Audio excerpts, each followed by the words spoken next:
आज हम एक बहुत ही पेचीदा एक ग्लोबल मिस्ट्री को सुलझाने की कोशिश करेंगे कि आखिर रूस का वो तेल जिस पर बैन लगा है वो चोरी छुपे भारत तक पहुंच कैसे रहा है। तो चलिए इस पूरे मामले की तह तक चलते हैं। ये एक ऐसी पहेली है जिसमें बहुत बड़े डिस्काउंट्स हैं, सैंक्शंस यानी प्रतिबंध हैं और समंदर के बीचों बीच चल रहा एक खुफिया ऑपरेशन भी शामिल है।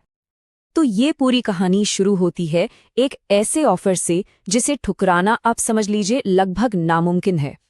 रूस अपना तेल इतने बड़े डिस्काउंट पर दे रहा है जितना पिछले 2 सालों में कभी नहीं देखा गया। और ये छूट कोई छोटी मोटी नहीं है, हम बात कर रहे हैं प्रति बैरल $60 तक की। अब भारत जैसे देश के लिए जो इतनी ज़्यादा एनर्जी इंपोर्ट करता है, ये एक बहुत बड़ी दुविधा वाली सिचुएशन बन जाती है।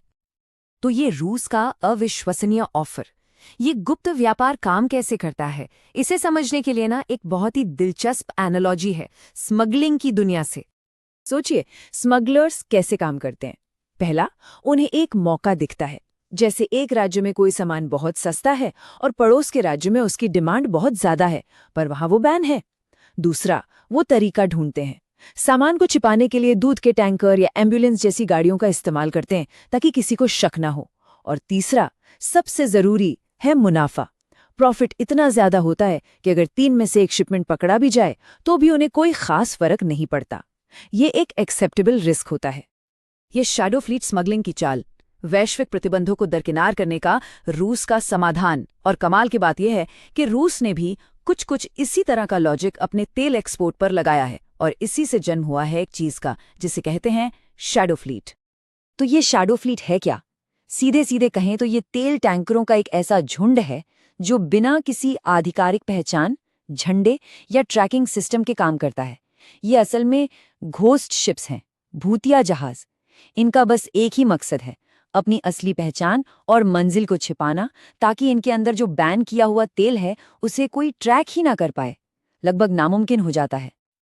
अब देखिए एक भूतिया जहाज की पहचान क्या होती है। इन पर किसी देश का आधिकारिक झंडा नहीं होता, कोई पहचान का निशान नहीं होता।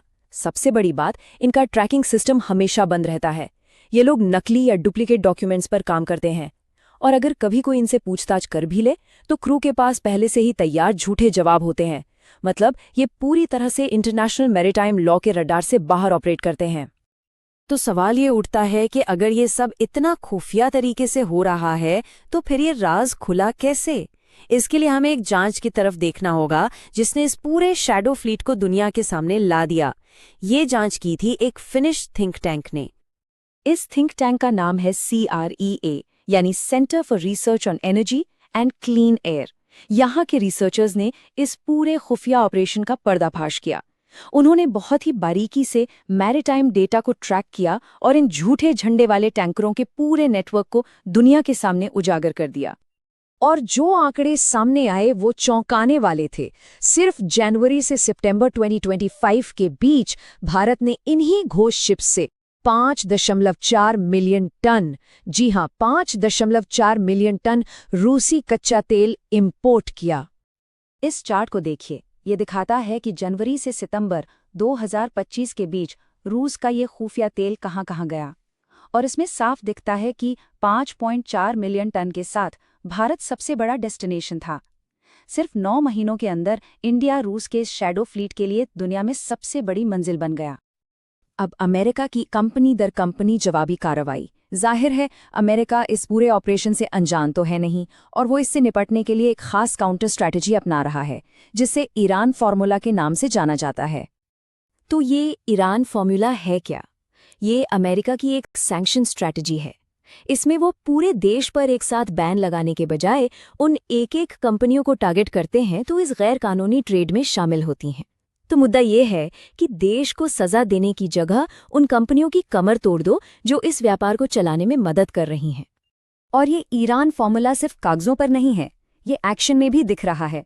देखिए फरवरी में 4 भारतीय फर्मों पर सैंक्शन लगे, फिर अगस्त में 6 और फर्मों पर, और अक्टूबर तक आते आते इस अवैध तेल व्यापार से जुड़ी करीब 50 एंटिटीज पर प्रतिबंध लगाए जा चुके थे।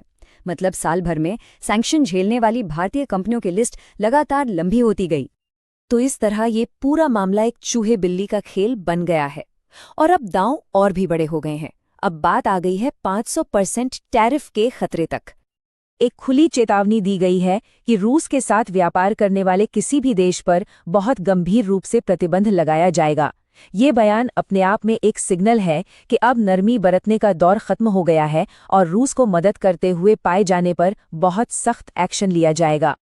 और ये एक्शन कितना सख्त हो सकता है?